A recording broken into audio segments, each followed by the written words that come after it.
మీకు కుల వివక్ష పోరాట సమితి ఒక సీరియస్ ఎలిగేషన్ చేస్తుంది. రఘురామకృష్ణరాజు కులాల మధ్య మతాల మధ్య చిచ్చు పెడుతున్నారు.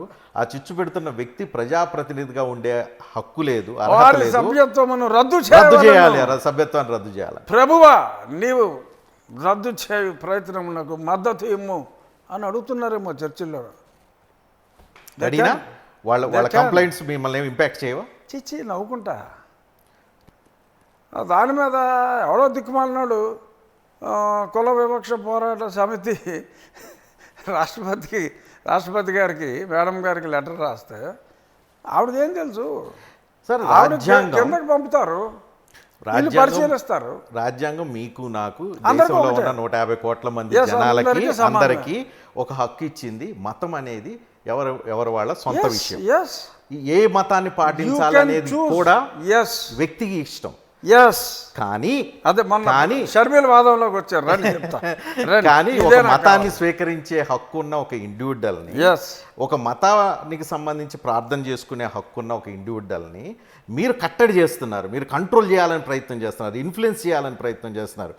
ఇక్కడ పాయింట్ ఏంటంటే రజనీకాంత్ గారు చాలా స్పష్టంగా ఏ షెడ్యూల్ ప్రకారం కొన్ని కులాలని, ఈ కులాలు షెడ్యూల్ కాస్ట్ కులాలు అంటే కొన్ని కులాలని ఒక షెడ్యూల్లో పెట్టింది.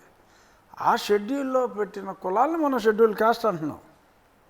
సో ఈ షెడ్యూల్లో సో అండ్ సో షెడ్యూల్లో పెట్టిన ఈ కులాలు వీరు అన్ని హిందూ కుల వ్యవస్థ వచ్చిందే హిందూ మతంలో.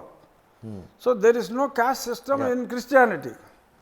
సో హిందువులుగా ఉన్న ఈ కులాలు అంటరాని కులాలుగా కొన్ని రాష్ట్రాల్లో ఒక్కొక్క కులం పేరుతో ఉన్నాయి. కాబట్టి వీరిని సమాజంలో అప్లిఫ్ట్మెంట్ కోసం 10 సంవత్సరాల పాటు రిజర్వేషన్లు ఇచ్చారు, తర్వాత ఎక్స్టెండ్ చేశారు. సో రిజర్వేషన్లు ఇవ్వడంలో తప్పులేదు. అది ఇచ్చింది ఏంటి? కుల వివక్ష అనేది ఈ హిందూ మతంలో ఉంది కాబట్టి, హిందూ మతంలో ఈ కులాలు ఉన్నాయి కాబట్టి వీరు కులం లేని మతంలోకి మారిపోతే వారికి చెల్లవు, ఆ మిగిలిన వారికి ఇది చెల్లుతుందని చెప్పి ఆ ఆర్డర్ ఇచ్చినప్పుడే అండర్ ఆర్టికల్ 351 జనవరి 26న రాజ్యాంగం వచ్చింది. 351 ఆర్టికల్ ఉందండి. దాని ప్రకారం ఈ ఆగస్టు 10వ తారీఖు ఇది ఇచ్చారు, వీరికి రిజర్వేషన్లు అని అంటూ ఇది పలానా వారికే చెందుతుంది అని చెప్పి అందులోనే ఇచ్చారు. క్రిస్టియానిటీలో అది విదేశీ మతం, అందులో కులం అనే ఇది లేదు. ఏదో మనువు చెప్పాడో అసలు మను సిద్ధాంతం ఏంటి నాన్సెన్స్ అని చాలామంది చెప్తున్నారు కదా. ఆ నాన్సెన్స్ సిస్టంలో ఉంది కాబట్టి ఆ నాన్సెన్స్ సిస్టంలో ఉన్న కులాలకి ఆ నాన్సెన్స్ ఇజంలోనే ఇంకా ఎవరైనా ఉంటే వాళ్ళకి ఇస్తానవరా బాబు అని చెప్పారు. అందులో కులం లేని మతంలోకి నువ్వు మారిపోయి ఆ మతం యొక్క విశిష్టత ఏంటి? కులం లేదు.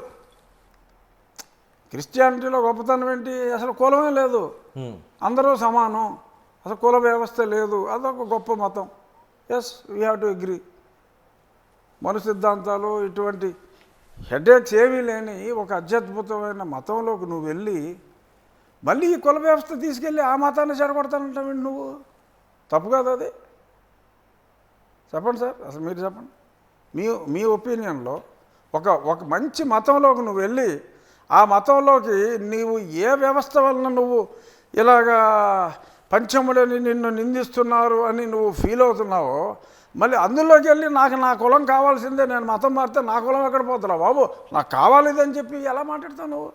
క్రిస్టియన్ కులం మంచి కులం అని మంచి మతం అని చెప్పదలుచుకున్నారు. ఎస్, నేను క్రిస్టియన్ స్కూల్స్లో చదువుకున్నా అండి. Majority of my education till my college it's in Christian mission. మరి ఆ మతం పట్ల, ఆ మతం వాళ్ళు ప్రార్థనా మందిరాల పట్ల, ఆ మతంలో మారిన వాళ్ళ పట్ల ఎందుకు ఇంత మీకు? నేనేమంటున్నానండి, ఆ మతంలోకి మారితే తప్పు అని అంటున్నానా? ఆ మతంలోకి మారిన తర్వాత నువ్వు ఎస్సీ ఎస్టీ కేసులు పెడతానికి అనర్హుడవు అని చెప్తున్నా. ఓకే, కూటమి ప్రభుత్వం ఆంధ్రప్రదేశ్లో క్రిస్టియన్లుగా కన్వర్ట్ అయిన వాళ్ళందరి కులాలని మార్చే కార్యక్రమం చేస్తా? కూటమి ప్రభుత్వంతో నాకు సంబంధం లేదండి. నేను ఉన్నది ఒక రాజ్యాంగబద్ధ పదవిలో ఉన్నా. నేను తెలుగుదేశం పార్టీ సమావేశాలకు నేను ఏ రోజు వెళ్ళటం లేదు. ప్రస్తుతం నేను ఉన్న ఈ పదవిలో రాజ్యాంగబద్ధ పదవిలో నేనున్నాను. రాజ్యాంగం మీద ప్రమాణం చేసి రాజ్యాంగంలో ఏదైతే ఉందో దాన్ని అనుసరిస్తాను అని ప్రమాణం చేసిన వ్యక్తిగా రాజ్యాంగంలో ఆ అధికరణాన్ని మార్చే వరకు అసెంబ్లీలో పాస్ చేశారు కదా రెజల్యూషన్. ఒక అసెంబ్లీలో పాస్ చేస్తే ఏం కాదు, అది పార్లమెంట్ ప్రెసిడెంట్ అసెంబ్లీతో వచ్చింది. So they have to change it in the parliament. ఏమో దళితులు అందరూ ఏకమవుతారు దీని ద్వారా. ఏమవుతుంది? ఏకమైతే మంచిదేగా. క్రిస్టియన్ దళిత కాపులందరూ కాపు ఐక్యతా వేదిక పెట్టుకోవట్లేదా? ఇప్పుడు దళితులకి ఐక్యతా వేదికలు లేవా? కొత్తగా పెట్టుకోవాలా? దళిత ఐక్యతా వేదిక, కాపు ఐక్యతా వేదిక కలిస్తే ఆ సునామీ క్రియేట్ అవుతుందని. ఏమండి, ఇప్పుడు లేని వేదికలు కాదు ఇవన్నీ, ఎప్పటి నుంచో ఉన్నాయి. ఈ ఐక్యతా వేదికలన్నీ ఎప్పటి నుంచో ఉన్నాయి. ఈ ఐక్యతా వేదికలకి రాజకీయంకి సంబంధం లేదు. ఇప్పుడు ఒక కోట్ వేసుకుని తిరిగి అసలు నేను లేస్తే మనిషిని కాదు, నేను వస్తే వారు వన్ సైడే అని మాట్లాడే ఓ ప్రబుద్ధుడికి మొన్న 71 కోట్లు వచ్చినాయి తాటికొండలో. సో అంచేత ఈ ఉడతోపులు తినేసి వాళ్ళు ఏదో 400 ఓట్లు వచ్చే వాళ్ళు నలుగురు కలిసిపోయి వాళ్ళు ఏదో చేసేస్తారనుకుంటే ఎవడ భయపడతాడు?